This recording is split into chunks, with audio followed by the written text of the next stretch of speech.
The US has played down concerns that all-out hostilities could resume.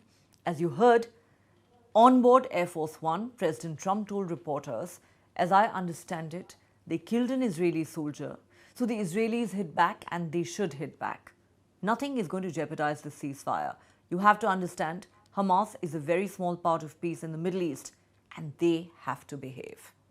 US Vice President J.D. Vance earlier said the ceasefire was holding despite what he described as little skirmishes between the two sides.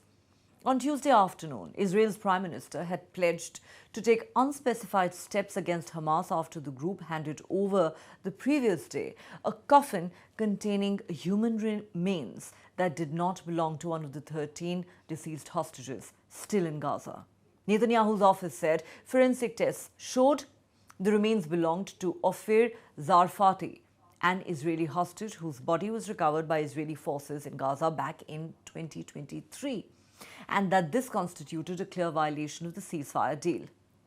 The Israeli military has also released footage from a drone that it says shows Hamas operatives removing body remains from a structure that had been prepared in advance and burying them nearby.